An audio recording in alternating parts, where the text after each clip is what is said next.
SpaceX Communications. That's right behind me is our launch control center here at Starbase. Flight control team is on there. They're getting Starship and Super Heavy ready for liftoff. So as you can tell, when we look at the vehicle, prop load is underway. Things are looking good. We did shift our T0 a little bit. We're tracking to 6:23 p.m. Central Time, just a couple minutes into our window. All right, so as we noted, back in August, Flight 10, it did all the things. Did all the things we wanted it to do. Started off with Super Heavy, those 33 Raptor engines igniting, lifting off right at the top of its window at 6:30 p.m. Central Time. It was able to do a successful ascent, followed that up with hot staging, Starship's upper stage igniting those 6 Raptor engines, separating Super Heavy, making its way back down. We saw the hot stage pop off.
Ja, välkommen till en ny stream här då.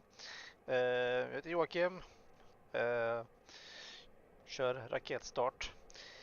Täcker SpaceX flygningar på svenska i realtid så att säga. Och ja, dags igen. Testflygning 11.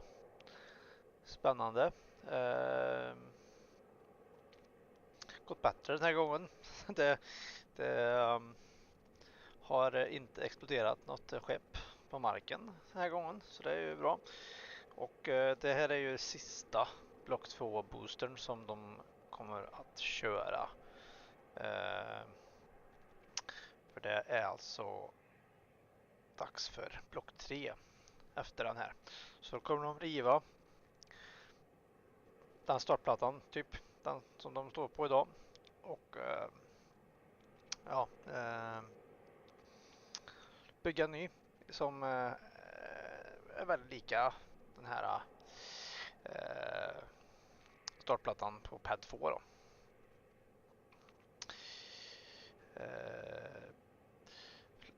Det kommer se ut som liknande förra gången för flygning 10. Kommer inte landa någon booster idag. Jag ska bara skriva här i chatten. Välkomna till en ny stream. Så, jag är ju administratör och allting på alltihopa här så att jag har en kontrollpanel framför mig typ kan man säga. Statusen nu, de har börjat att tanka. Ska vi se, de har förskjutit det lite grann men 01:15, ja, tyvärr kan vi inte gå på den här tiden riktigt. Men de har i alla fall börjat tanka här och SpaceX har börjat streama. Så det är ett gott tecken. 18 minuter kvar till take-off. Så att, ja. Tänkte jag skulle dra lite vad som har hänt tidigare här på flygningarna. Du har ju, vi är ju som sagt inne på flygning 11. Ska se om jag kommer ihåg allting här, men flygning 1 gick ju inte jättebra. Eller, alltså den lyfte och allt sånt där. Det var ju häftigt det egentligen. För det trodde man ju kanske inte att den skulle göra första gången. Men det gick inte så mycket bättre sen då att den började att snurra runt och spinna. Och så man körde det här Flight Termination System, det systemet som ska få raketen att explodera. Det aktiverades men hände inte speciellt mycket. Så att den bara snurrar runt och till slut så exploderar den sig själv för att den tappar ju trycket i alla fall då, på grund av det här systemet som de hade. Flygning 2, den gick väl bättre men inte bra. Här ser Elon här dyka upp mitt i bild. Men i alla fall, flygning 2 gick ju också, alltså den lyfte ju, det gick bättre, vi fick separation på stegen. Körde även första hot stagingen då, har jag för mig. Sen så exploderade boostern ganska direkt efter att man har gjort en separation där. Då bara sa den pang och hejdå. Där tror det var när den gjorde en vändning så att säga. Så exploderade den. Skeppet klarade sig lite längre där. Men exploderade också så småningom. Flygning 3. Jag för mig att det var ganska snarlikt för, den flygningen där som enligt tidigare då, alltså 2:an då, att man lyckades få en separation men boostern pajade där också, gick lite bättre. Man har ju kontinuerligt jobbat med att förbättra raketstegen då.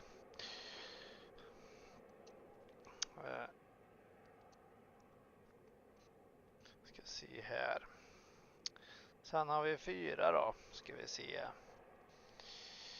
Där lyckas man faktiskt landa boostern i havet då och man lyckades även komma igenom ett återinträde av Starship där, men ja, jag har för mig där att man gjorde sig av den här hot station-ringen och man gjorde inte sig av med den ringen, och det i sin tur gjorde väl typ att den lossnade så småningom och skapade typ turbulens och liknande, så att den inte riktigt gjorde det den skulle, boostern. Kan ha varit även på den tidigare flygningen där egentligen. Ska vi se, då har vi femte flighten där.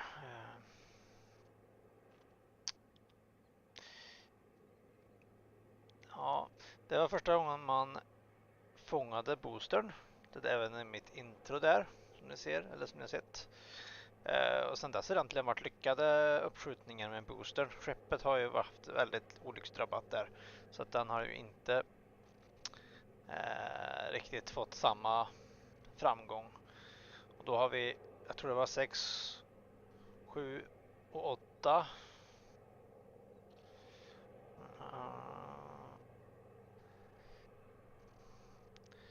6 tror jag gick bra. Sjätte flygningen tror jag gick bra. Ja, precis. Var det 7 där då som inte gick som den skulle?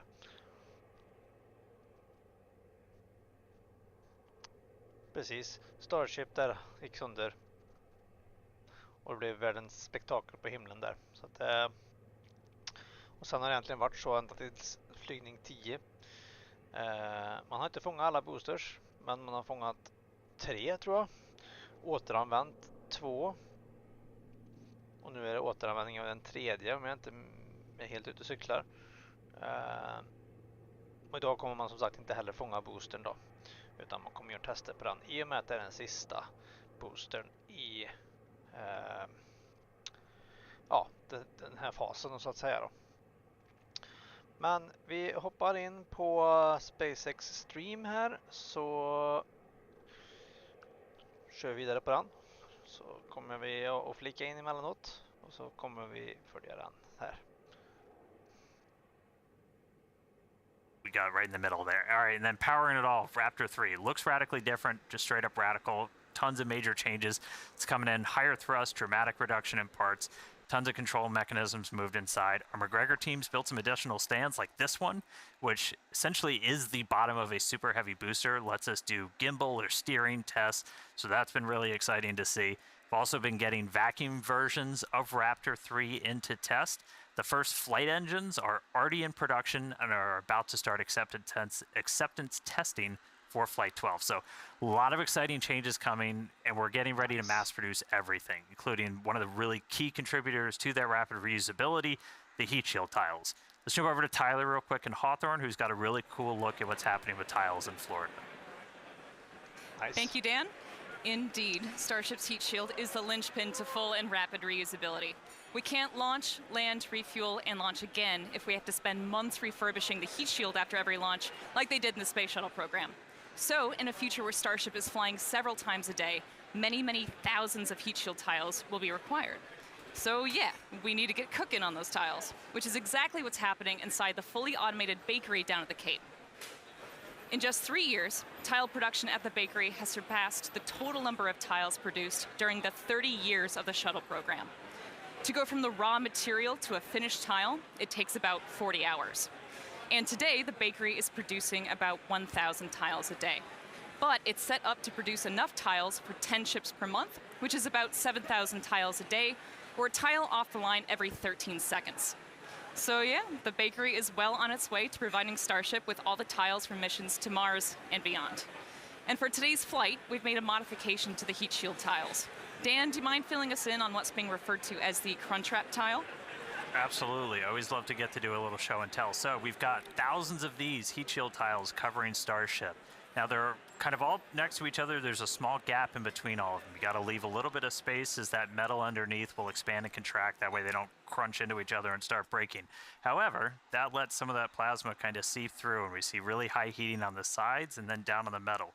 To help fix that, we have this, the crunch wrap that everyone has heard about. So we take essentially that's called Vulcan felt that we then wrap around. And so as these tiles are next to each other, you've got a small bit in between that's going to help offset that heating. It's just one of the ways we're continuing to iterate on this heat shield, getting towards rapid reusability. Hopefully it's going to help Starship live Moss.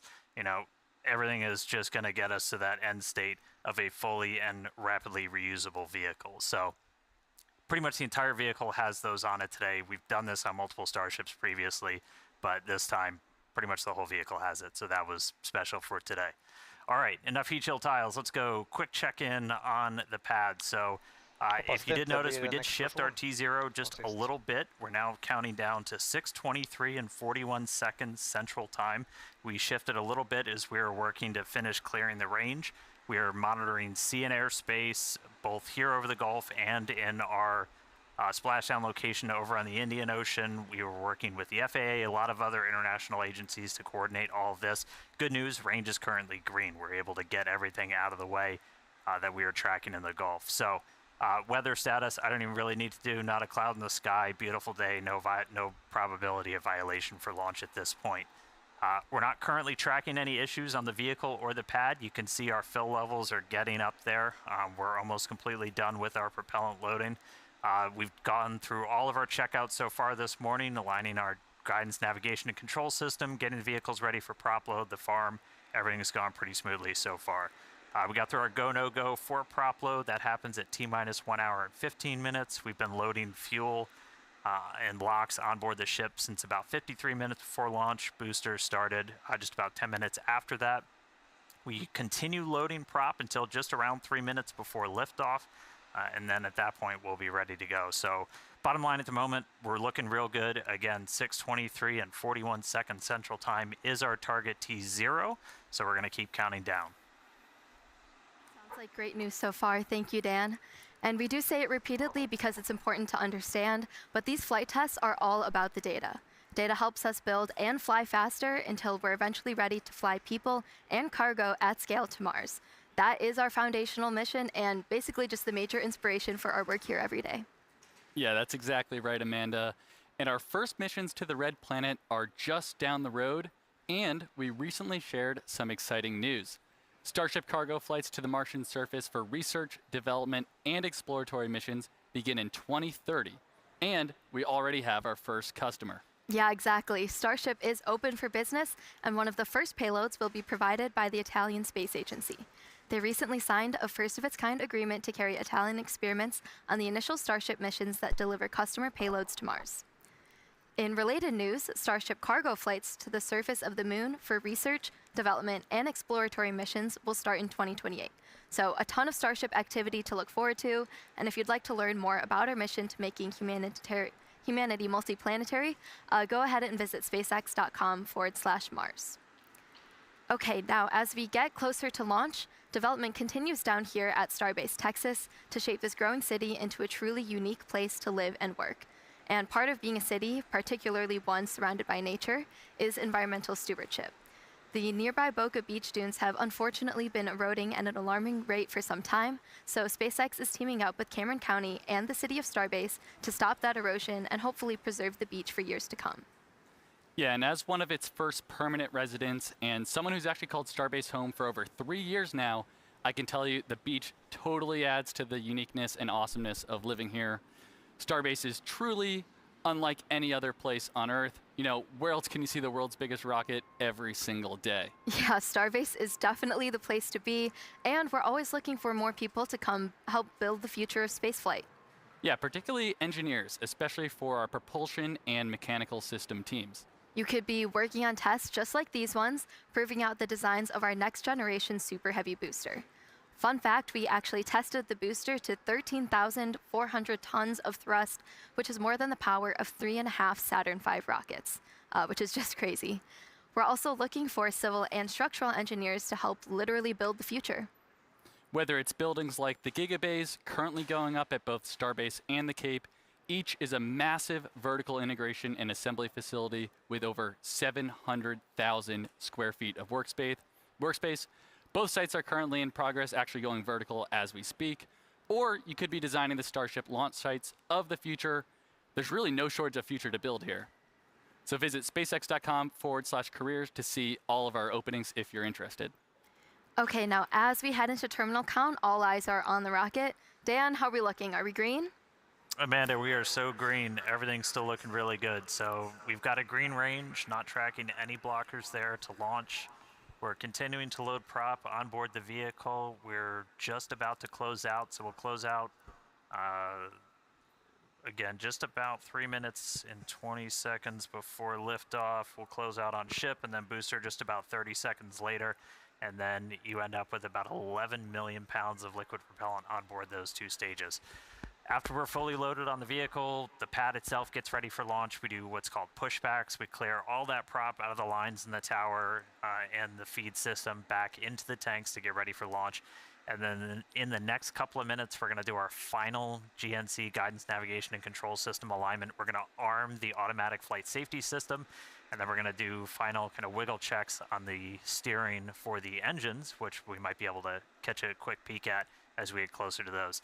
If we need to hold, which we are not currently tracking a reason to, that would happen at T-minus 40 seconds. It's built into our countdown. We can pause and wait there for any final checkouts, anything that we need to hold for. Once we pass that T-minus 40 seconds, a number of events will occur in rapid succession. The ground spin and ignition systems come up to flight pressure, and ship switches to internal power. After that, the quick disconnect arm lockout is removed in preparation for retraction shortly after T0. Now, once we pass T-minus 40 seconds, if any problems come up, we do still have the ability to recycle the count under certain conditions back to T-minus 40 seconds and hold there to assess what happened and then see if we can proceed again to liftoff. Yep, however, once the water for the deflector system begins flowing at T-minus 10 seconds, any issue after that would be an automatic scrub for the day, as teams would need to refill the deflector's water tanks as well as the propellant storage tanks at the tank farm before making another attempt. All right, we are coming up on 3 minutes away from launch. You can see the frost line all the way up. We've just closed out prop load onto the ship. Booster coming up shortly. Yeah, in about 10 seconds, we'll finish loading prop on the booster, and then again, we'll have about 11 million pounds of that liquid oxygen, liquid methane on board the vehicles. Not currently tracking a reason to hold at T-minus 40. It can pop up at the last moment or after we pass that gate. We can always hang out there for a couple of minutes if we need to. We do have some extra time. We're not constantly topping off the propellant in these vehicles, so we have about a 7-8 minute window where we can wait for any final issues to clear. We're not currently tracking a reason to hold there. Again, our range continues to be green as we look at sea and airspace both out over the Gulf and in our reentry zone out in the Indian Ocean. Ja, får vi se hur det går där nu då. Hoppas att det kommer gå smidigt och att de skjuter upp den här raketen som att det vore rutin. Som sagt, de kan stanna vid 40 sekunder ungefär, och om de behöver göra det. De har gjort det ett par gånger. Får vi se. De brukar nästan göra det som rutin för att de brukar kolla det sista liksom, så att det inte är någonting. Och de tar gärna de lilla sekunderna, de små sekunderna. Så. Det där är coolt. Wiggle check. Coolt. Hoppas att de kör. Det här boostern har jag faktiskt flugit förut. Så att jag kommer inte ihåg hur många motorer det var som har blivit använda. Men det är, jag tror det var typ 24 stycken som är återanvänds nu då. Så det ska bli nice att se ifall de lyckas att köra hur motorerna beter sig idag. Sist så hade vi en motor som inte ville fungera som vanligt där. Och den här gången kommer de också köra ett test på boostern. Så den kommer inte som sagt bli fångad av tornet. Utan de kommer köra ett test där de kommer tända 5 motorer. Eller de tänder först 13 motorer som för att bromsa ner. Och sen så tänder de, ska vi se om de stannar här vid 40. All right. We're through T-minus 40. Let's listen in Flight director Ty Huntington back in the Nej, seat. de stannar inte. Take us through the final Men i alla fall så kommer de att stänga av alla utom 5 motorer och ja, landa med dem. Så nu kör vi på här.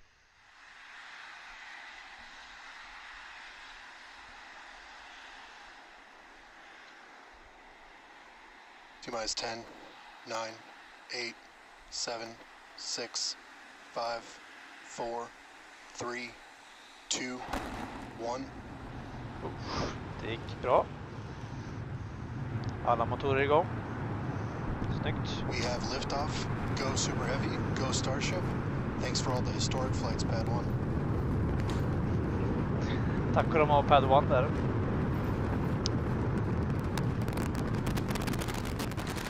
Vehicles pitching Bra down ut. range. Booster Raptor chamber pressure nominal.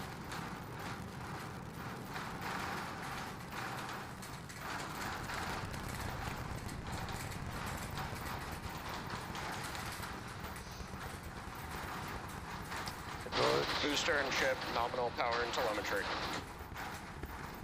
All right, we are about 45 seconds into flight. We're still getting the rattle here at Star Factory. We are seeing 33 out of 33 Raptor engines lit on Super Heavy as it arcs across the Gulf. Coming up next on Max Q.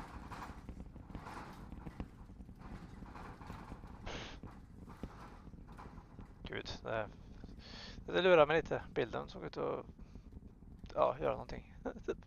Max All right, Q. Snyggt. So at this point, we've passed through that period of maximum aerodynamic pressure. The next thing we're looking forward to is going to be hot staging. So we've got 33 out of 33 Raptors lit. Super Heavy makes its way uphill. Hot staging is going to be coming up in just a little over a minute. At that point, we're going to see all but 3 of those Raptor engines on Super Heavy shut down. Our version of Miko. Most engines cut off instead of main engine. Det gör de ju för att det inte ska vara... And then after that, we're going to release the clamps that are currently holding Starship to that hot stage adapter. It's then going to ignite its 6 Raptor engines to push it away from Super Heavy and then start making its flight uphill. So in about 30 seconds, we're going to see the engines start to shut down on Super Heavy. You'll see them kind of shut off in separate banks until we've just got those 3 center engines that never stop running for this process, and then looking for 6 ship Raptors. All right. Ja, de vill inte ha att det blir Miko som... coming up in about 10 Ja, seconds. de vill inte tappa momentum. Därför de inte slutar att köra alla motorer. See the engines throttling down. Booster engine cut off. Där. 93. Så hot staging. Ship ignition. Kör, tjoff. Snyggt. Stage separation. Boost backburn startup. Alla utom en startar upp nu. All right, successful hot staging maneuver. So we've got 12 of the 13 engines lit back up on boosters, so it's doing its boost back. Real excitingly, though, we've got 6 out of 6 Raptors lit on ship there, so it's now going to continue to make its ascent into outer space. Meanwhile, this boost back is happening. We're using those 13 engines. So everything, well, 12 out of the 13, and then we go down to 3, and then we're going to shut down for the end of boost back. That's sending Super Heavy back towards its planned splashdown zone in the Gulf. Right after we finish this boost back burn, we're also going to separate the hot stage. This will be the final time that we're doing this. All right, there's the end of the boost back burn. We should be seeing the hot stage.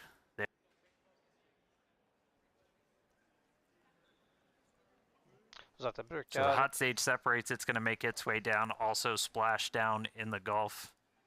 In the meantime, though, these 6 ship Raptors are going to continue firing for about 5 more minutes. Next up for the booster, though, is going to be its landing burn. There's a cool tracking shot We dump some of the prop out on our way back in. All right, so for booster, this is one of the main things we're trying to get is going to be this landing burn. Oh, that's so you can see the hot stage kind of making its way towards the left side. So that's the bottom of the booster. It's about to pass right in front of where you can see some of that prop dump happening.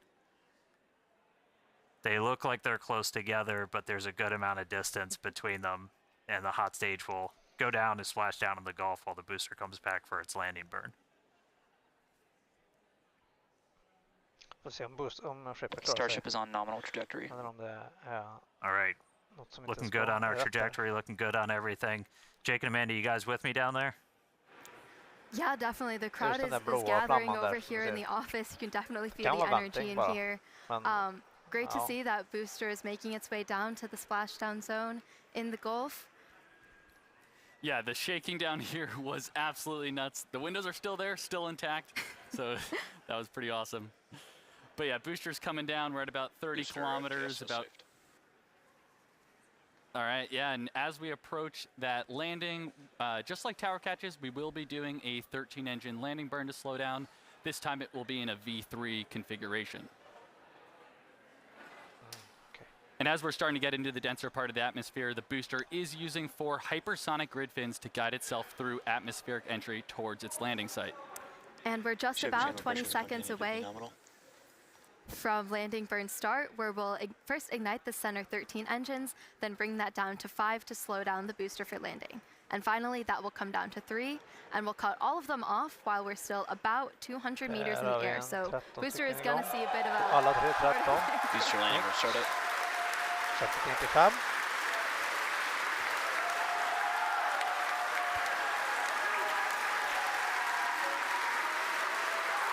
Och sen 93. Booster landing burn shut down. And Oh, there Sam, we heard yeah. it. Booster landing Oh, burn so cool. shut down. We saw a 13 to 5 to 3 V3 demonstration, and into the water we go. Wow, that was absolutely awesome. If you can even hear us right now, congrats to the whole SpaceX team. So far, so good for today. That was incredible. All right, See, great go for stuff, ship out. guys. I'm jealous of the crowd. All right, back to ship. Ship's still making its way. We've got a little under 2 minutes left in this ascent burn, so we've got all 6 Raptor engines still firing.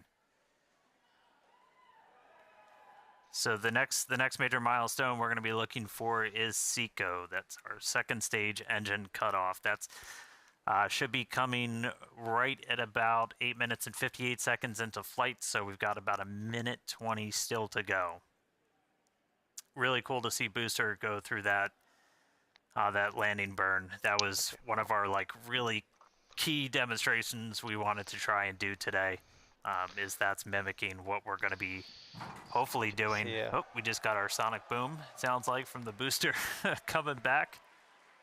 Okay. All right, Let's less give than it a minute to intressant. go. So we are going to see the 3 RVACs, the vacuum optimized engines, shut down first, and then we'll shut down those 3 center engines. So we should be a little under a minute until SECO. Just a reminder, this is putting us into a suborbital trajectory, so we're intentionally just going slow enough that we're not going to achieve full orbit. This puts us on a course where those engines shut off, and no matter what, we're coming back. Starship is in landing terminal zone. guidance. In the Indian Ocean. All right, terminal guidance. So we should start seeing the shutdowns come up in just a couple seconds. Less than 30 seconds to go in this ship ascent burn. Ska se om de lyckas förfinat någonting på stängningen av motorerna. All right, RVACs have shut off. 3 more to go.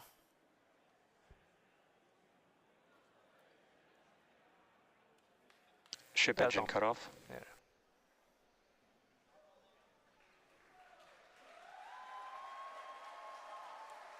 Bra, bra. Jag får se om de har förfinat den här All right, all ship Raptors Satellitutskjutningen. have shut Nominal down. orbit insertion.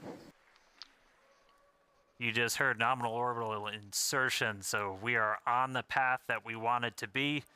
So we've got a ship back in space, a whole lot planned for it, lots more still to come. Great seeing Super Heavy make its way to the water, but I'm excited to see what ship can do in space. How's everybody doing down there?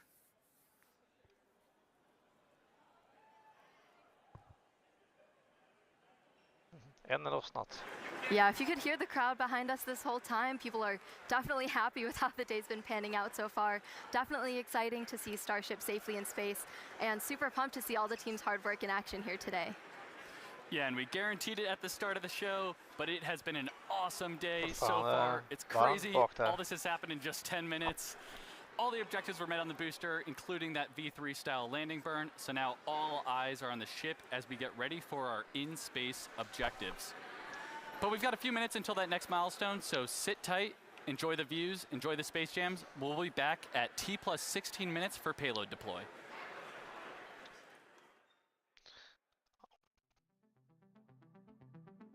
Så nu ska de alltså skicka ut lite dummies, satelliter dummies.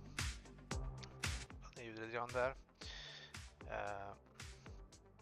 Får se ifall de klarar, för det var någon typ av venting sist som gjorde att den blev typ lite halvt förstörd. Vi får väl se. Och varmt också bak till vid bakre flapsen där. Det ska bli intressant att se om det blir någon skillnad. Det hade varit kul ifall de kunde förklara de här ventens som sker hela tiden. Som ser ut som eld, men det är ju inte eld, vad det verkar som.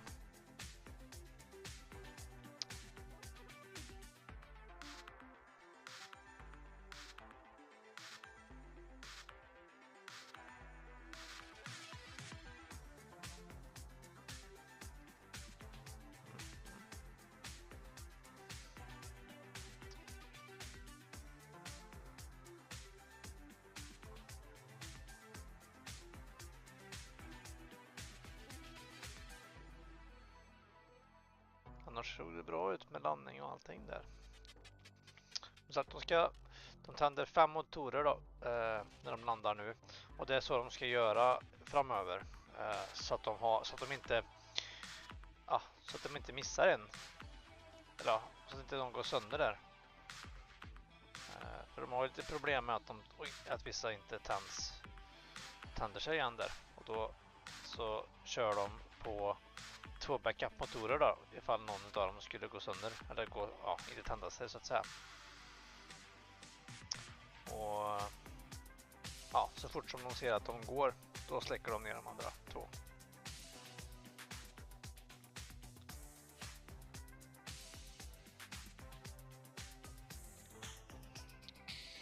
Vi ser om vi klarar det hela vägen, återinträde och alltihopa, och ifall det går bättre än förra gången.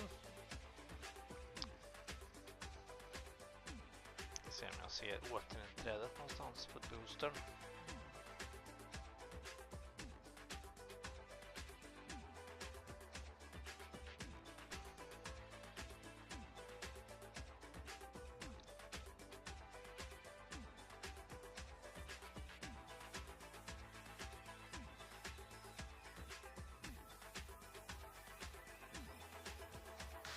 Ser något rör sig i molnen.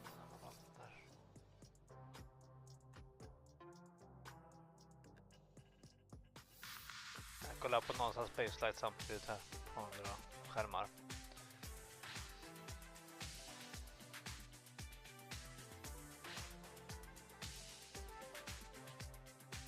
Men jag ser ingenting. Det ser ut som den har landat redan på den. Fältsträck rakt ner på i alla fall. 16 minuter, 16 minuter han. Ska se ifall de fixar det. Och dimmet det var på bilden då. Ja, det är som vanligt.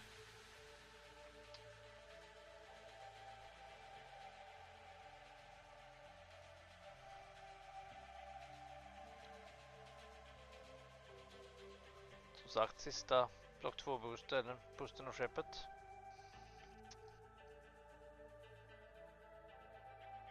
Oj, vad händer nu? Gött.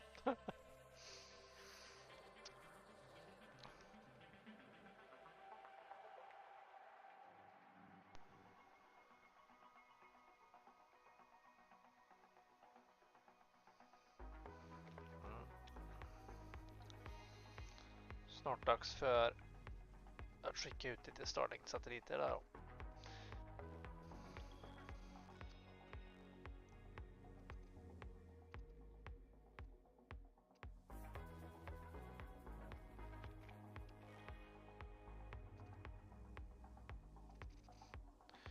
Flygteggen säger 1828, men jag tror inte att det blir typ då.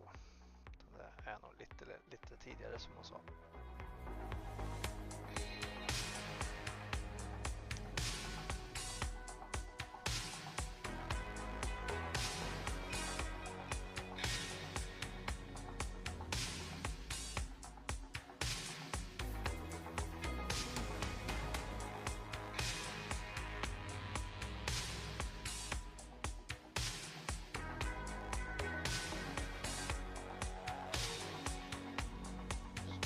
Oväder om man kollar ner i längst ner på bilden till vänster där. Så det blixtrar lite och har sig. All right, welcome back, everybody. If you're just now joining us, where the heck were you? But we are getting ready for payload deploy. That's going to start once we get the payload door open. That should be happening, or at least starting, within the next minute or so. It's been a really cool flight so far. Quick look inside the payload. We've got 8 Starlink simulators getting ready to make their way into outer space. But great flight so far. Booster able to make it all the way to its splashdown and landing burn experiment, so that was really exciting to see. We got ship on orbit, nominal orbital insertion, so right on the money with its trajectory. And now we're ready to start tackling a couple of in-space objectives. So next up, we are currently venting down the nose cone, essentially the payload area of Starship, as we get ready to open up this payload door. We were able to do this successfully for the very first time on our last flight, on flight 10. De har en utomkamera. En kamera utomhus nu. Ja. Hal got ahead of me. Looks like Nice. he's opening up the payload door already. Får vi se det här från nu då. Dålig bild det var, tråkigt.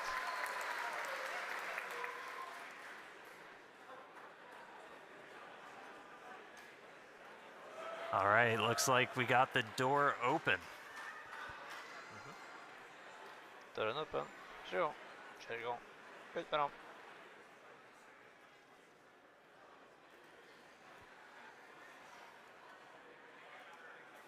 Fungerar det? Fungerar det inte?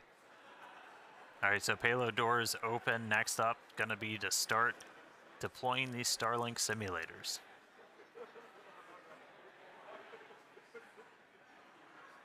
They are roughly the same size as the V3 Starlink satellites that Starship's going to be carrying. That's going to add some pretty crazy capacity. We'll run through the numbers in a little bit. We were able to do this for the very first time ever on our last flight, and so this will be another test. We made a couple of tweaks to the rails for deploying this based off of what we saw last time, but excited to see these get out the door. Our next iteration of Starship's also going to have kind of a more powerful PEZ. It's going to deploy these at a little bit faster speed, but looking to see our next demonstration of this hopefully in the next couple of seconds. We should start seeing them move out the door. Hello? They're jammed. I mean, that view on your left, so you're basically, that would be if you were sitting at the very top of the nose cone looking down. So there's kind of a short stack. There's 4 on either side, so 8 total. When we start flying Starlinks, for their actual deploy missions, we're going to be carrying stacks of about 60. So much larger stack once we start flying these operationally, but still doing a little bit of a short just for this payload deployed today. Nu.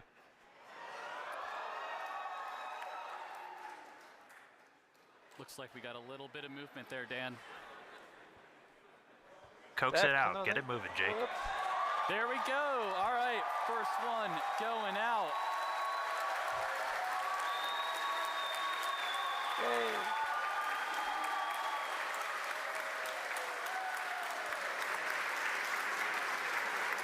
All right, first one's deployed.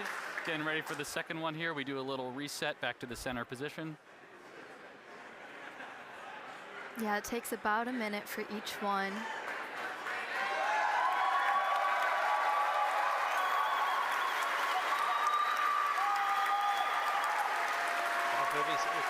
Looks real smooth too. They made a couple of tweaks to those rails. If you watched the last ones, it had a couple of bumps on the way out, but moving out super clean this time.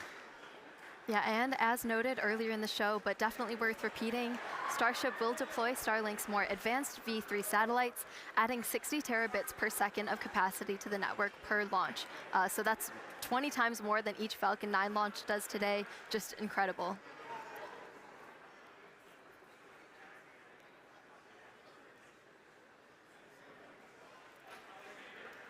Yeah, and anybody that's been following Starship, you know Starlink's kind of the MVP for these flight tests, where it's not only giving us the views we're seeing right now, but also just real-time data through every phase of flight. So we've got a couple dozen cameras on Starship. We've also got a bunch of cameras spread across the globe, including out in the Indian Ocean, where we've got our fun buoys floating. There goes another one.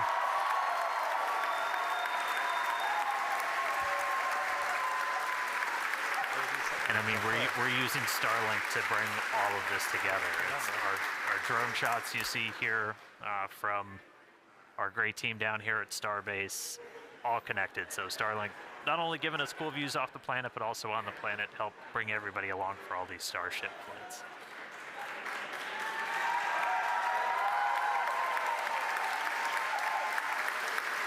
I think that's number 4. Somebody check my math.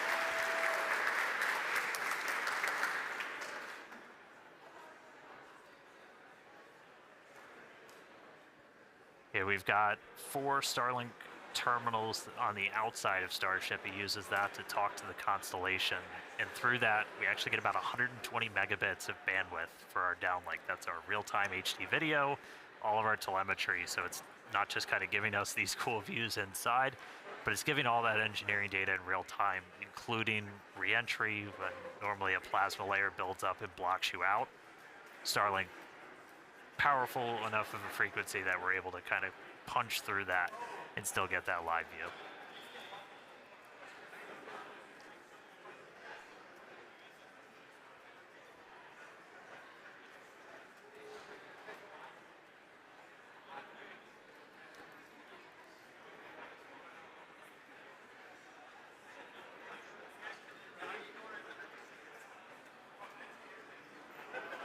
All right, next one out the door. Ja, tack. There we go. Det kändes inte så bra. Ja, synd.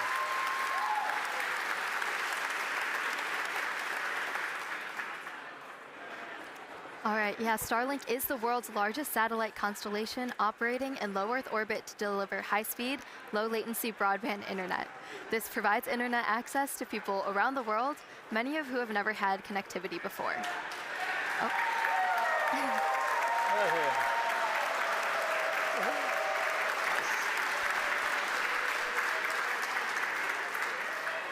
Right, today Starlink serves more than 150 countries, territories, and other markets with over 7 million active customers and counting. To meet the global growing demand for high-speed internet, SpaceX expanded its factory over in Bastrop, Texas, which is just outside of Austin, and also introduced Starlink Mini, as well as an upgraded version of the Starlink Standard Kit. Yeah, and one thing to note about the satellite deploy is that they will be following the same suborbital trajectory of the ship. So these dummy sats will not be going in orbit. We do expect them to burn up on re-entry.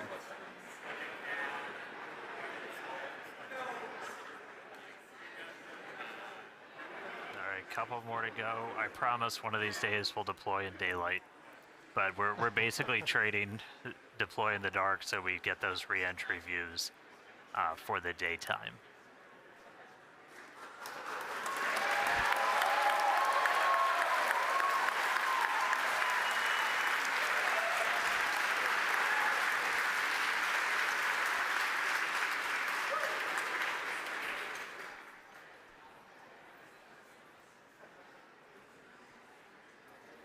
All right, I think we got one more to go.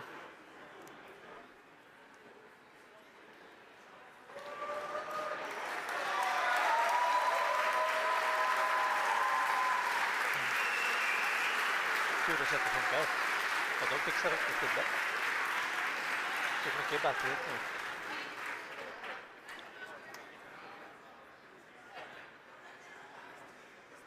Ja, så stänger ut den kanske. All right, now with payload deploy complete, Starship will now close its payload door and continue to coast around Earth to the Indian Ocean.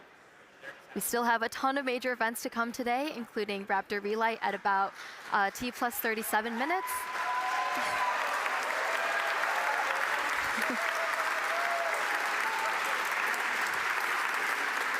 That will be followed by atmospheric reentry and splashdown.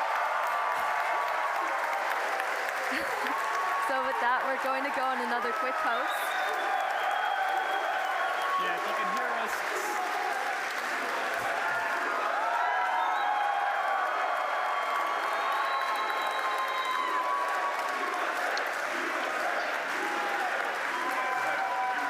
Där stängs dörren. Så. Yes. Shit.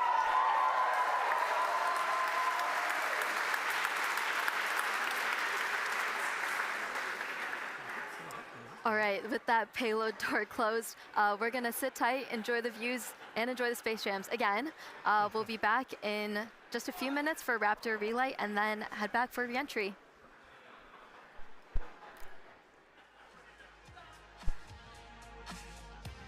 Ja, det gick ju smidigt. Ska vi se, då är det ju som hon sa att hon ska starta en motor här 00:37, så ett sim kvar.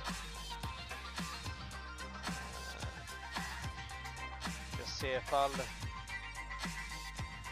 den klarar sig utan skador här. Hon fick lite skador bak i kjolen, om man vill säga. Motorkjolen. På väg där mitt emellan där Afrika och Sydafrika blir det. Sydafrika kanske. Dåligt.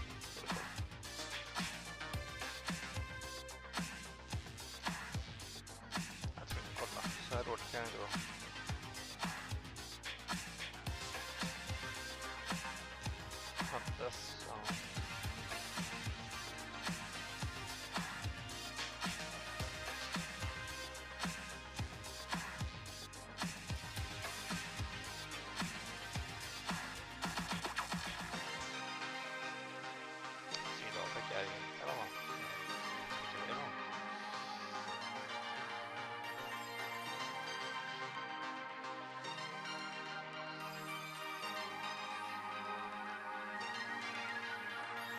Sydamerika.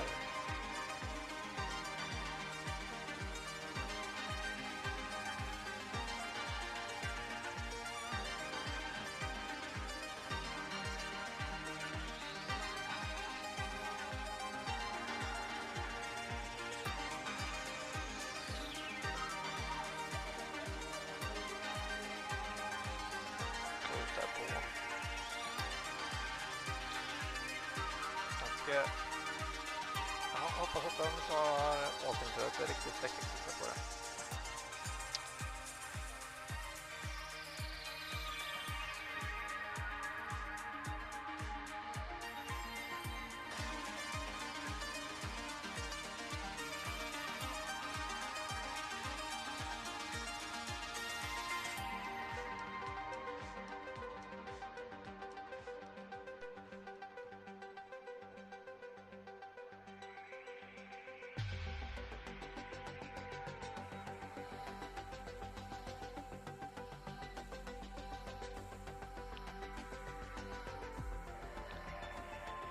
Ja, vi får väl vänta in dem så länge.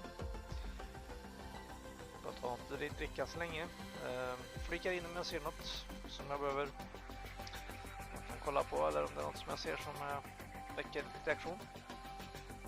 Annars väntar vi nästa event med en återtändning av en motor då.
All right, welcome back, everyone. If you're just joining us, you did miss some exciting stuff because Starship successfully deployed its second ever payload, 8 Starlink simulator satellites.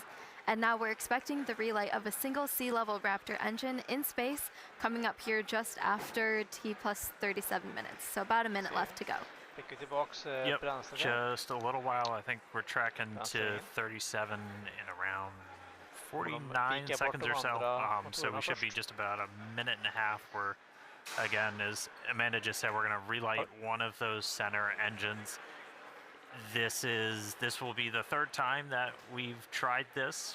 We did it successfully back on flight 10, and then we did it for the very first time back on flight 6. This is not a deorbit burn. This is demonstrating essentially all of the systems you would need to do a deorbit burn. So that's obviously your Raptor engine, and then also your header tanks, your smaller tanks in the nose cone, where we have liquid oxygen, liquid methane in a smaller, more easily pressurized container, which we can use for on-orbit burns. And we're also going to tap into those when we do our landing burn. So this will be a critical capability. Once we go to full orbital missions, you'll have to do a deorbit burn to break out of orbit, send it back down to Earth. But in this instance, we're already on our way back down towards Earth. So this is just going to demonstrate the capability of turning one of these engines on.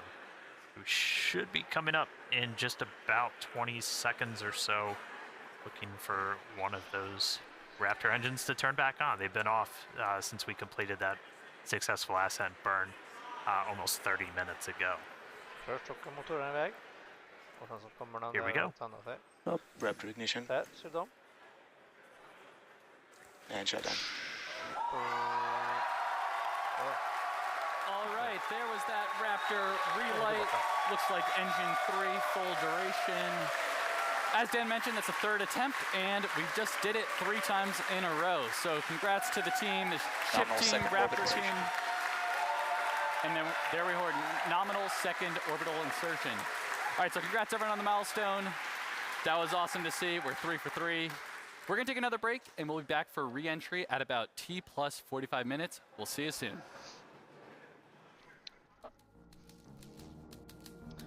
Vi borde börja se lite plasma som dyker upp snart.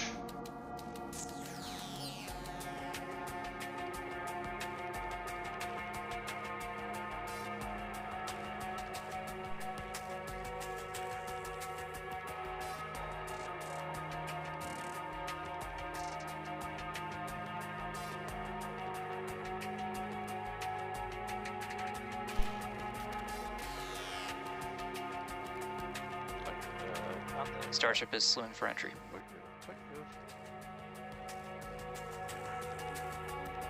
Det börjar redan fast. Twiss. Där hade det förut. Där var det nytt. Coolt.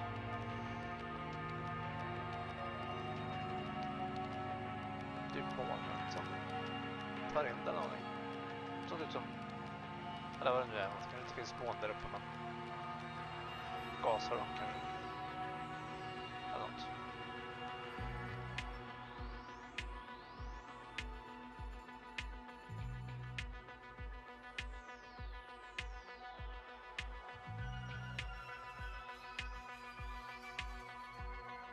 Sen en röd spot där. Kanske inte är något speciellt.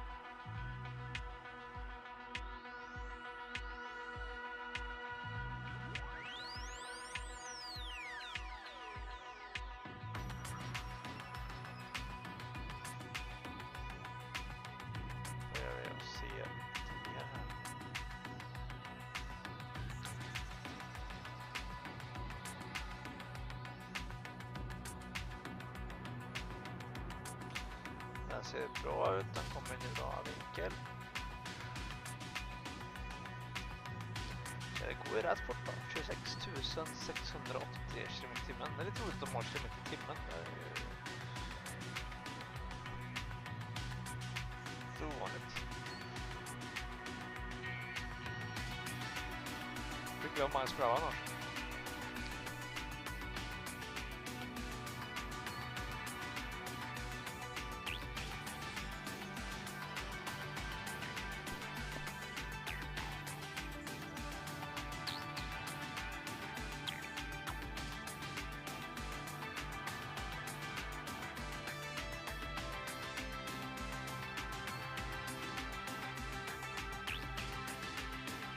häftigt att se.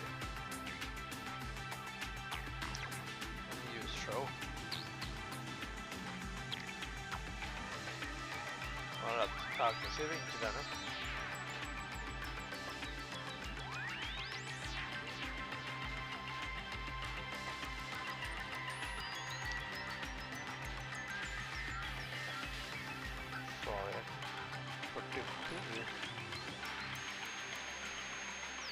Starship is approaching entry interface.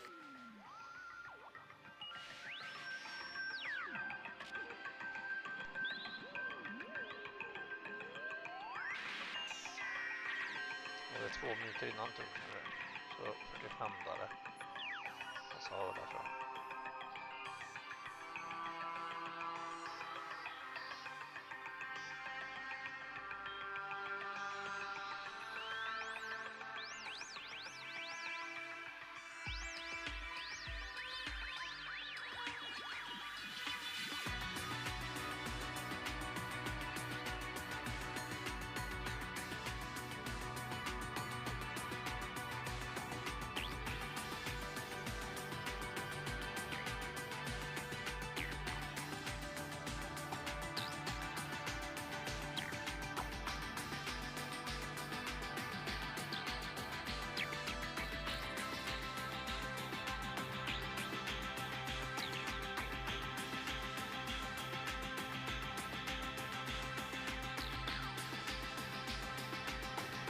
Burn ska ske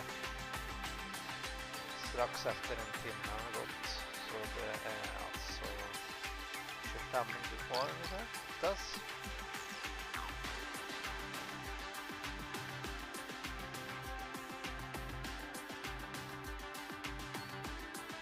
Jag tycker tiden börjar gå fort när det börjar och hända grejer.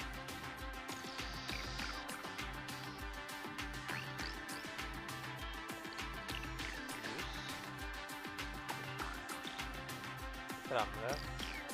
Ingen.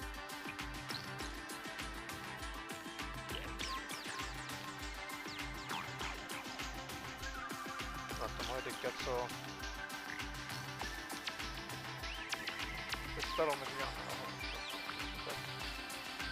För den skadar på dem. Nu var det bara de bakåt som skadade dem. Jag vet inte om de har klarat sig från explosionen. Man har inte sett någon bild inifrån. Ännu.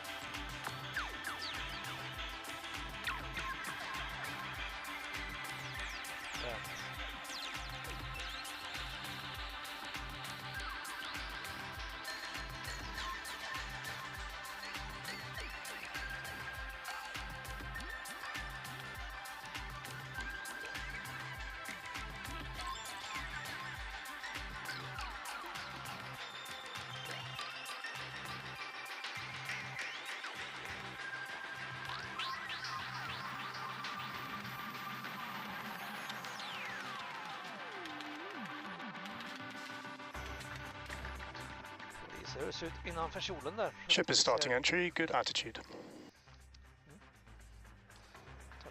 All right, welcome back, everyone. The ship is currently re-entering Earth's atmosphere.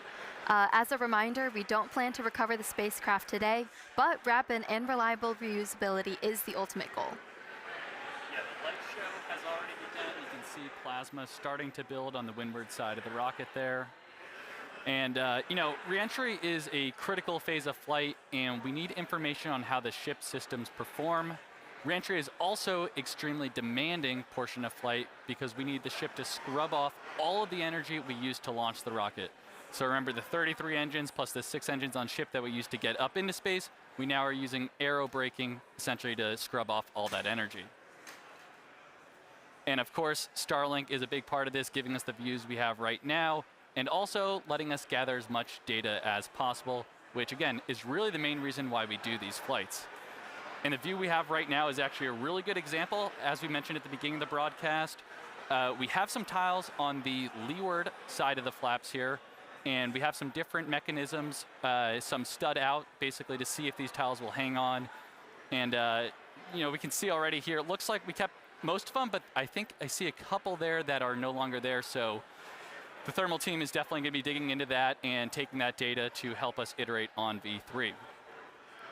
So yeah, Starlink provides us with one more path to collect data and help us rapidly iterate Starship's design. And if the ship does manage to make it all the way to re-entry, we'll collect valuable data on the spacecraft flying through the Earth's atmosphere at hypersonic speeds, or more than 5 times the speed of sound.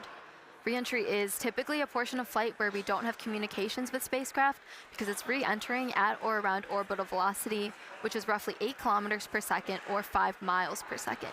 At those insanely high speeds, the spacecraft moving through the atmosphere creates a plasma field around the vehicle.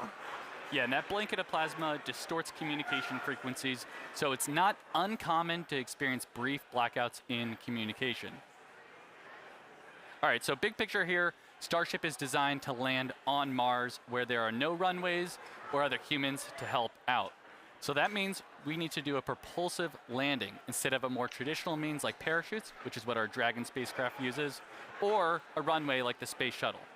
Propulsive landing enables more rapid reusability. Now, as the ship makes its way back to Earth, we should start hearing some callouts when we hear entry max heating and entry max Q. That means the ship has made it through the maximum heating and aerodynamic loads it will experience as it returns. So if it makes it through all of those, that's a pretty good sign that we're doing well. Yeah, and we heard flaps have control of the vehicle now. Okay, there's a great shot there. You're starting to see the plasma build up.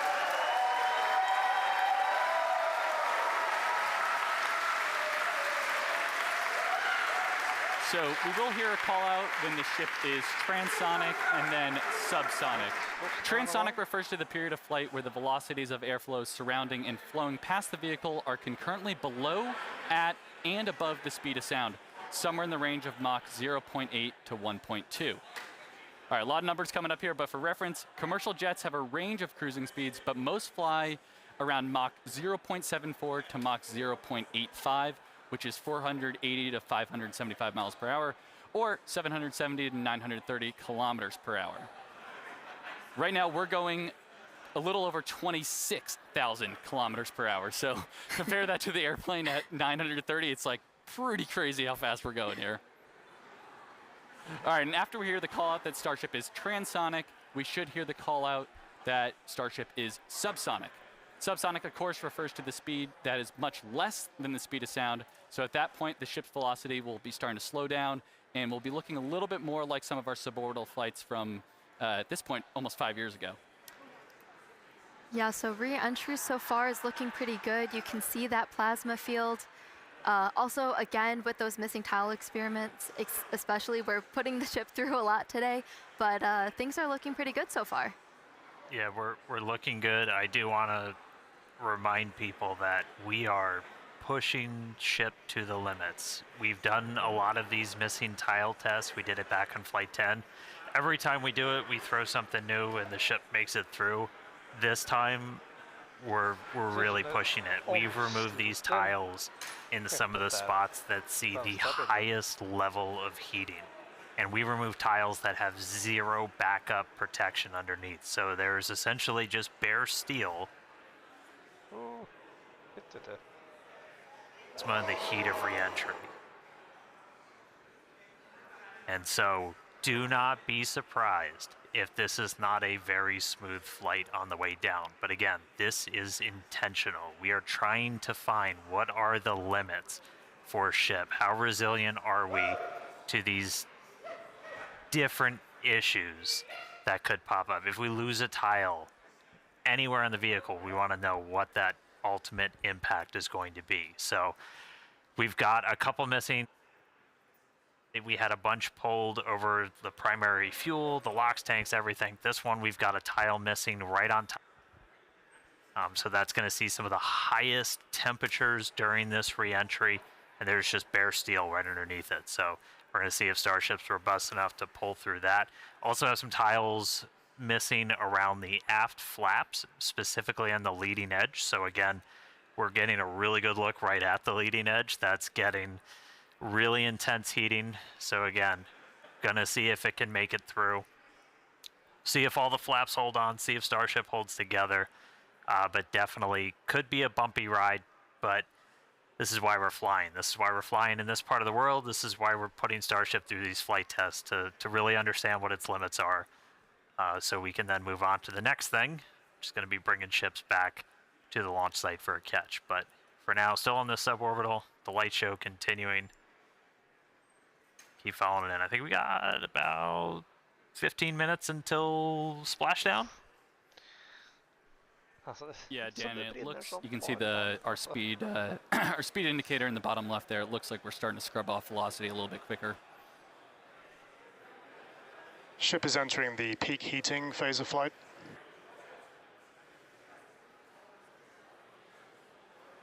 Entering peak heat. Okay.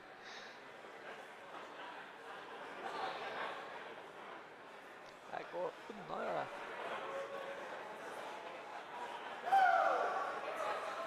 Looks like we can see some clouds down there as we pass through 70 kilometers altitude. Yeah, the sun's starting to come up again. Ooh, there we go. There we go. Helt ut också. Ja, det ser helt ut. Men det...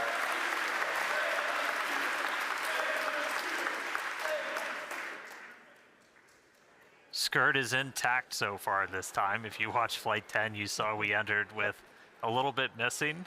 That was ultimately traced to a little bit of buildup. We dumped prop on the way. We had a little bit of solid propellant buildup, and then either static discharge or the plasma ignited it, took out a tiny bit of that skirt, some of the aft flaps, but Starship, again, was able to fight through it, make it all the way to that landing burn. We addressed that, changed some of our prop dump con-ups, though, so should not be seeing that this time around. Förhoppningsvis. Ja, det ser bra ut.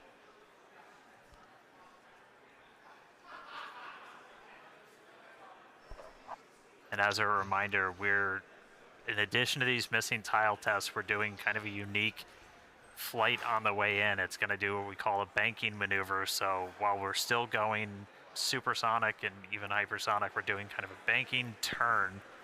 And then we'll do a pretty aggressive turn right as we get into the subsonic and start doing our belly flop. And that's designed to essentially be the approach that we would do on a return to launch site and the tower catch. So don't be surprised if we see the ship start to turn and make a few maneuvers as it makes its way down to the Indian. And fun fact, even though we're doing all this turning, we're essentially targeting the exact same spot in the Indian Ocean we went to last time.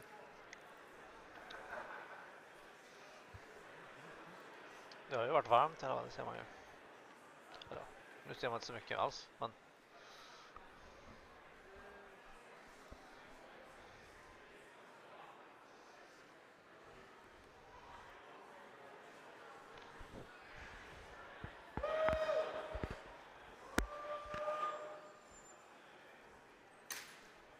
All right, just about 12 minutes to go. Still looking good. Ja, som bara den har inte varit kanske. That gives a pretty good view of those aft flaps where, again, on the leading edge, I think it might be on the one on the other side, we had some tiles removed with no backups behind it.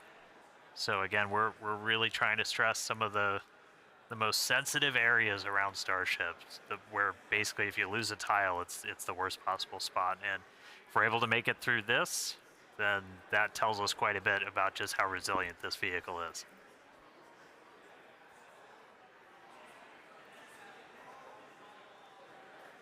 Yeah, and that shot we just had earlier was looking at what we call the business end of Starship with all the Raptor engines.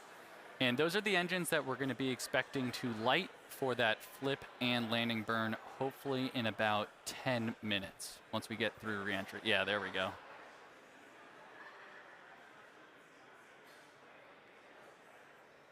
Yeah, looking at E3, that's the one we did the relight on. So it's 2 for 2 so far. We'll see if it can go 3 for 3. Yeah. Det ska bli intressant sen att se hur det blir där de kör vanliga uppdrag och inte testar det.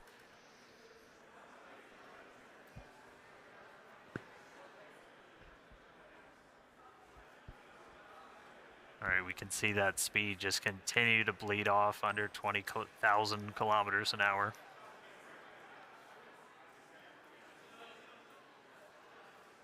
Ship still holding together.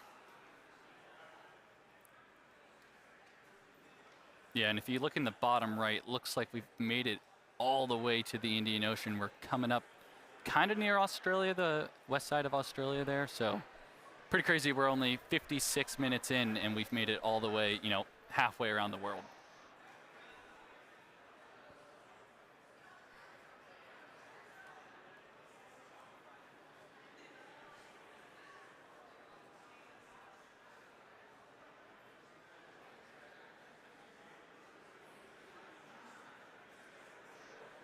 It's actually a good demonstration of a future capability we hope to have on Starship, where we will do point-to-point transport on Earth.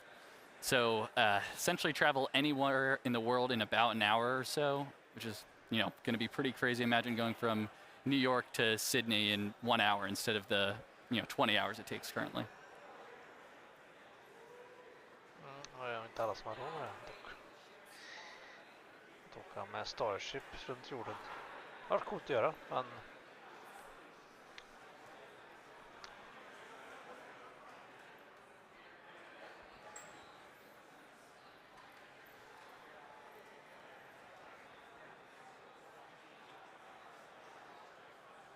And a reminder, so this camera is, we see some of the heat rate picking up a little bit. And this camera is embedded right in the end of one of those forward flaps, so you see it moving around. That's the flap adjusting to maintain control. ser jag en hotspot på den Looks like we're där getting bak. into our Oj, bank maneuver. okej, stänger.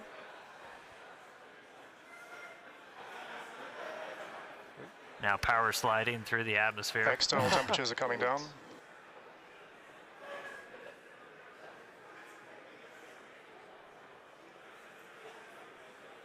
Coolt. Fräsigt ändå.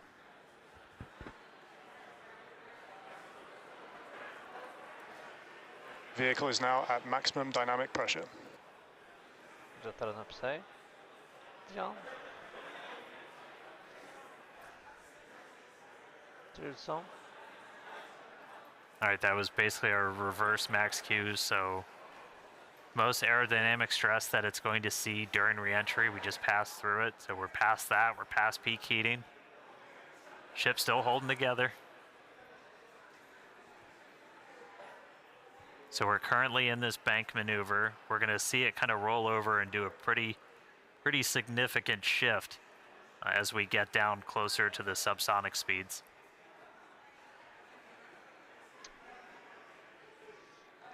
Yeah, and that bank maneuver that Dan's mentioning is all in part of us to learn about the guidance, navigation, and control for return to launch site missions. So in the near future, we're hoping to return the ship back to the same pad we just took off on 59 minutes ago, and we've got to do some of these pretty dynamic bankings to make that trajectory work out.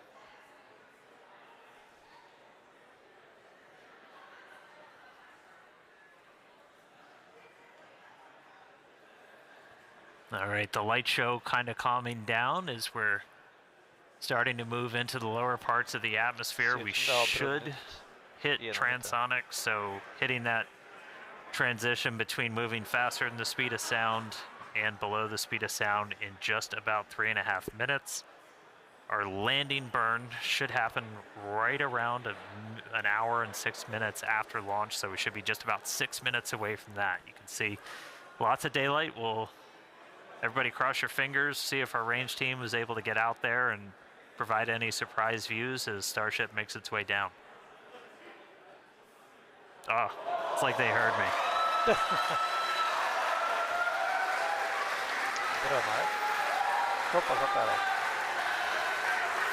Ready and waiting, let's go. Dan, you just spoke that view into existence there.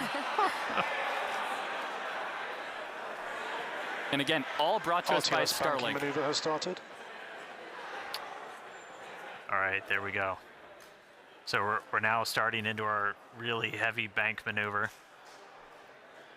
Again, this does almost like a half circle loop to our actual trajectory. We're heading to the same exact splashdown point, but we're kind of doing a more roundabout way to get there, where it's this kind of big, long half moon loop and then a really aggressive and a twist right at the very end, and that would line us up with the launch tower.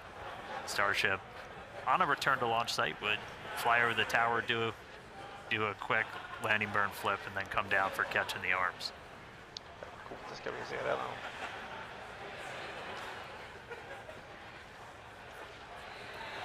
How about that S38 decal there, staying strong on that view we just had?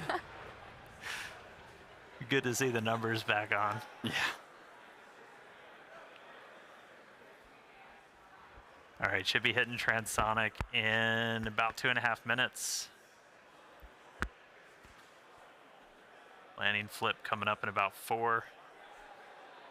Pretty clouds there in the Indian Ocean today. Again, yeah, we changed our launch times. We launch in the evening now, so we get these daytime views down in the Indian Ocean. One of the things we're really looking for, the reason we have the drone, other than, yeah, that looks really cool, is we're able to kind of see the ship. We can only see so much from these cameras. You can't see like the vast majority of the heat shield. So we throw these buoys out there. We've got oh, there's. You spoke it again, Dan. There it is. They're playing with me in the control room. All right. But we have these buoys out there. We have these drones that we're trying to see externally how the heat shield held up.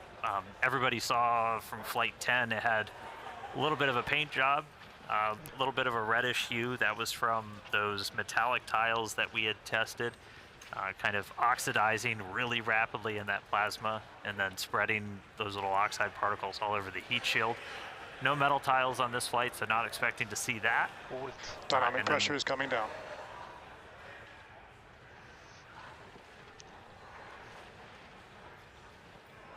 Hope nobody gets seasick. All right, coming up on transonic shortly. It's about 2.5 minutes of landing burn. Yeah, and once we get to around the 15-kilometer altitude mark, that's where we have a lot of flight history. Starship is transonic, starting the belly flop phase of flight. Yep, that belly flop phase that we perfected in the suborbital campaigns, we're entering that now.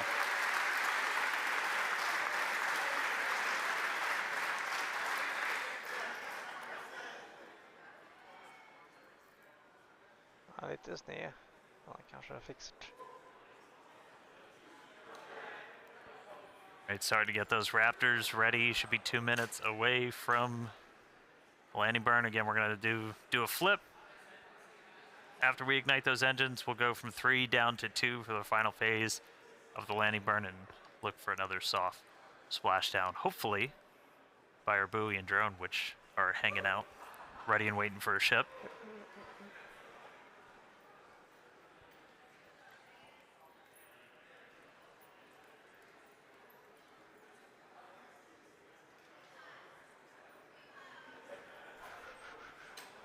Spännande nu. Seeing all 3 center engines have entered the chill phase. Det vill se som ryker det bak.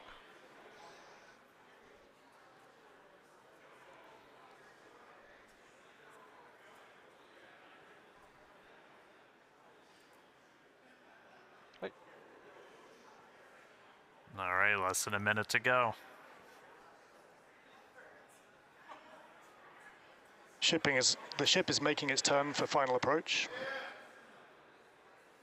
And here's this kind of aggressive final turn that would essentially position it so it's right behind the launch and catch tower.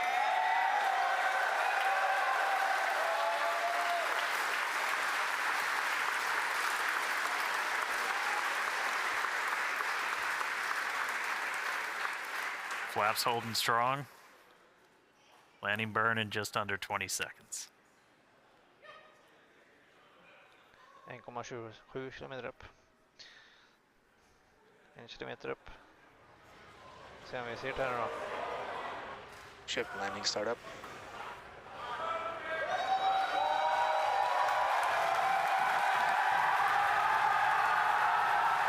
There's our landing Vad ser burn. man på det? 3 down to 2. Starship has landed. Ingen från drömmen. kanske kommer sen. Jag tyckte med himlen så. Och så tippar vi ner. Och så säger det boom. Boom.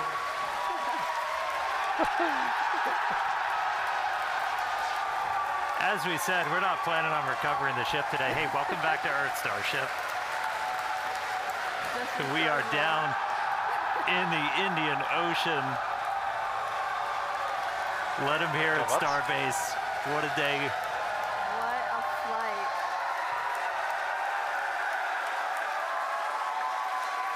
Oh. All right. Welcome back to Earth, ship. What a day. A whole lot more to go through. As you just saw, everybody here at Starbase pretty hyped. Hey, Tyler, out of Hawthorne, how's everybody holding up? Thank you, Dan. We had a fantastic time watching. It was another exciting Starship flight test in the books, and we hope that you enjoyed those Starlink views too. So congratulations to the team at Starbase and everyone here and around the company. So many employees contribute to the Starship program as we continue to iterate and make progress towards a multi-planetary future. So that wraps it up for us here in Hawthorne. Thank you for tuning in, and back to you guys. Yeah, what an incredible launch today. We had successful liftoff. Booster completed its objective, successfully splashed down over in the Gulf. Obviously, we saw another amazing Starlink deploy as well from ship. Yeah, we made it through that re-entry, testing all the different experience. We had missing tiles, gave us quite the light show. We had that Raptor relight, 3 for 3. That was ahead of re-entry, of course. And then that awesome splashdown that we just saw, including that dynamic banking maneuver to simulate RTLS when we returned to the launch site. So yeah, we promised maximum excitement, and Starship delivered. Definitely. Congrats to all our teammates at SpaceX and to everyone who's supporting the Starship program. And thank you to all our future customers for your support.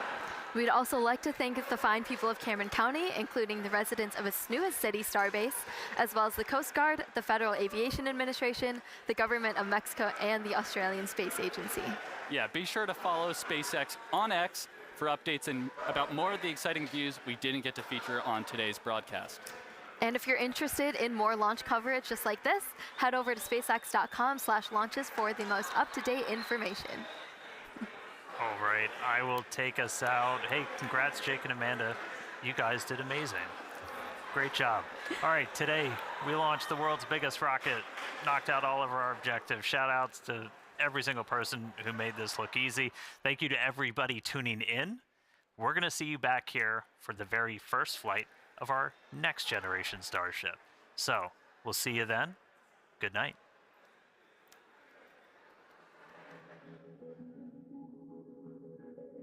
Ja, det var allt för den här gången.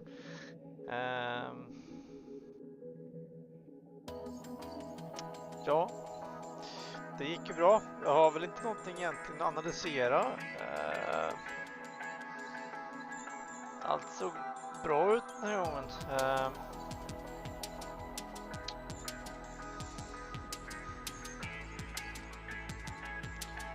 Vad skulle man kunna... Vi kan väl tillbaka och... Let's jump over to do. Started off with super heavy, those 33 Is A couple of researcher V3 satellites that will ta och kika lite bara.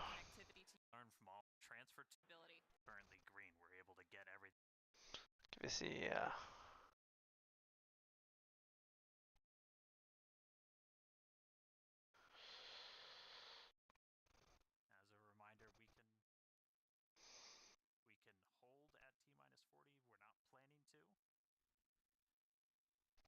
Jobbigt att vi inte fick med en sån här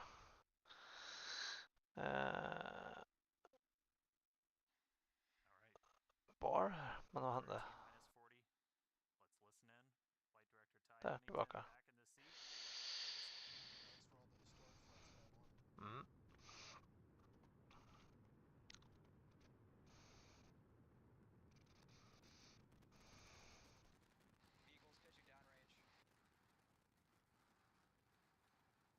Det ser ju bra ut alltså, det gör det ju. Allt ser riktigt bra ut.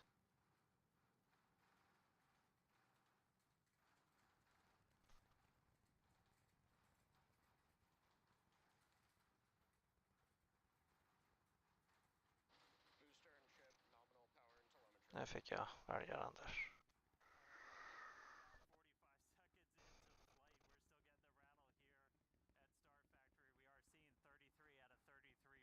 Riktigt cleant.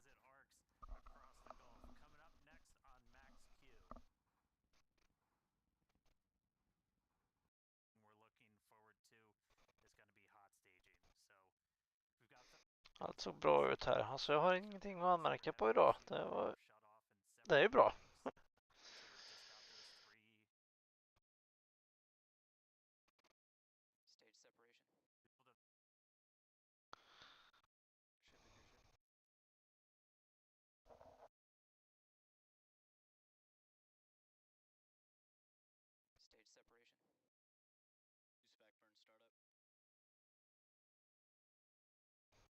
Kul att se boostern åker iväg där, va?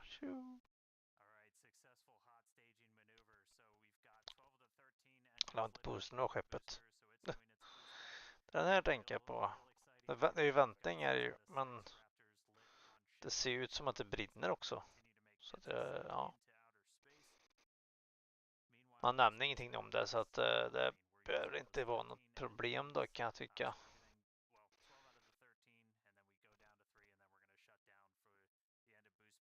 Kanske är ett problem, men de kanske har det löst, så att säga.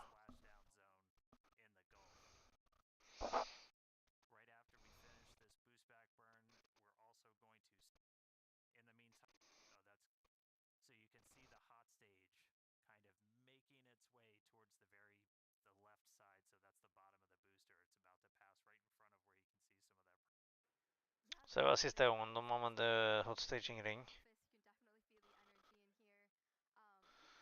Den kommer ju att vara integrerad framöver.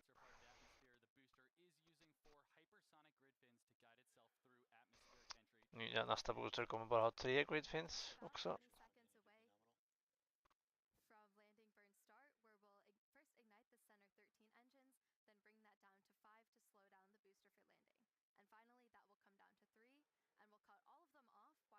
Så kommer landingburnen där. 13 motorer, alla tänds. Sen ner till 5. Tjoff. Så har de 2 yttre här som backup. Ifall någon av de här 2 skulle faila. Men gjorde vi inte det, så då stänger man av dem. Och sen så är det som att de simulerar tower catch som står still. Sen tar de engine shutdown. Och så åker de ner i vattnet. Tjoff. Och exploderar.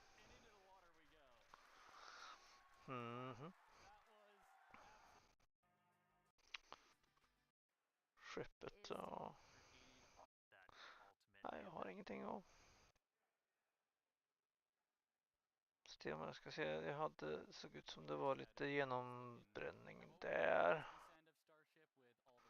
Ser ut som, men det är inte något som gick bra. Så att ser man här att det har varit väldigt varmt. I alla fall.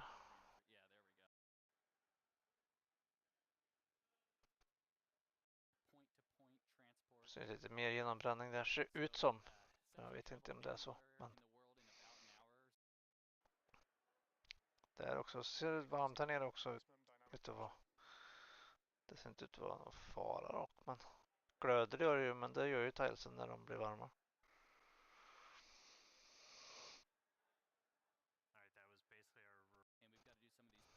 Ser också här att det verkar smita emellan lite. Och det sa han ju också att de har tagit bort. Så jag vet inte. Det ska bli intressant att se hur det ser ut sen när man inte stresstestar det, som sagt.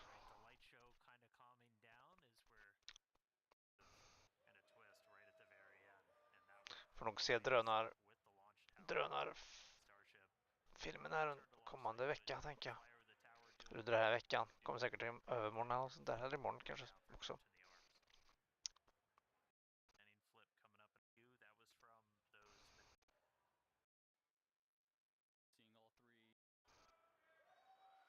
Så kommer det flippen. Där ser du bojen.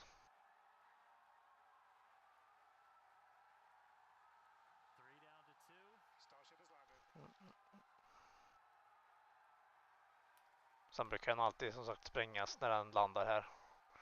Jag ser att den kommer där och så ser den puff här. Där. Och så kommer det något flygande där. Tjuff.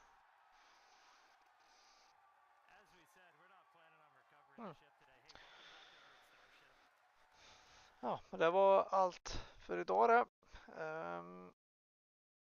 Vi ser. Ja, vi då. Och så spaceflight där som har också replay här på den här. Ja, nej men jag har inte något mer idag.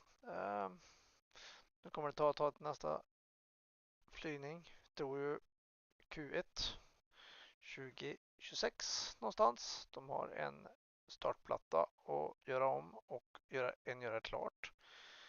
Och de håller på med booster 3 eller ja, version 3 av Skepp och ja, skeppet och booster då. Så att de måste vara klara först och startplattan måste vara klar först innan man kan göra någonting. Och så att de håller på att testa, de håller på att göra verifikationstester på designen så de ser att det håller. Så de börjar väl bli klara på det. Men jag tackar för mig så får ni ha en trevlig kväll. Tack för att ni tittade in. Glöm inte att gilla och prenumerera för fler sådana här videos. Ha det fint och trevlig kväll. Tack, hej.